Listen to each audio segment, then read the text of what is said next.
Hello everyone, অনেক দিন বাদে একটা নতুন ভিডিও নিয়ে চলে এলাম। আজকে থাকছে একটা মেকআপের ভিডিও। তো আমি তোমাদেরকে আমার মেহেন্দিটা দেখালাম, অবশ্যই কিন্তু জানিও যে কেমন হয়েছে।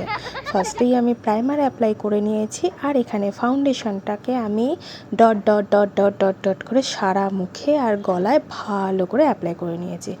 জানি না কেন ভিডিওতে দেখে মনে হচ্ছে নিজের মুখে যেন মেকআপ স্পঞ্জটাকে থুপছি।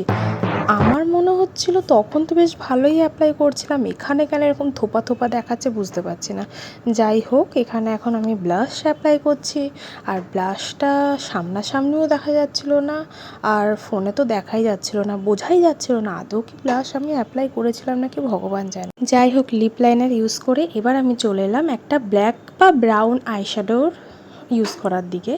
আমি আইলাইনারটাকে সেদিনকে অ্যাভয়েড করেছিলাম, আর সামনে থেকে তো আমার মুখটা এইয়া বড় দেখাচ্ছিল। যাই হোক, কিছু মাইন্ড করো না, ঠিক আছে। অনেক হাতে ক্যাত মেরে আমি অ্যাপ্লাই করে নিলাম, শেষে দেখলাম যে না, ব্রাশের প্রয়োজন আছে। তারপর আই মেকআপটাকে এইভাবেই কমপ্লিট করে নিলাম। তারপর মাস্কারা লাগিয়ে নিচ্ছি, আর মাস্কারা লাগানোর সময় আমার মুখটা এরকম লাগছিল, মানে সিরিয়াসলি। যাই হোক, হেসো না কিন্তু তোমরা, ঠিক আছে। তো যাই লাগছিলো ভালোই লাগছিলো, আমি কেন নিজেকে খারাপ বলবো।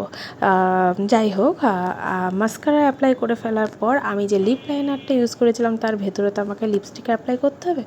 এবার যেহেতু আমি একটুখানি কিপটে আছি, তো চেষ্টা করছিলাম এক ঠোঁট থেকে আরেক ঠোঁটে লাগিয়ে নেওয়া যায় কি না। যাই হোক, যাচ্ছিলো না, সে পুরোটাই আমাকে অ্যাপ্লাই করতে হলো। তো লুকটা তোমাদের কেমন লাগলো অবশ্যই কিন্তু জানিও কমেন্টে। এই দিন আমার একটা ইনভিটেশান ছিল, মানে আমার একটা বিয়েবাড়ি ইনভিটেশান ছিল। তো এই দিন ছিল আইবুড়ো ভাত। আইবুড়ো ভাতে আমি এরকম হালকা পাতলা একটা মেকআপ করেছি, যেহেতু আই মেকআপটা বেশি ভারী করিনি, তাই লিপটাকে আমি একটু চেয়েছিলাম বোল্ড করতে, নিউডের মধ্যেই বোল্ড করেছিলাম।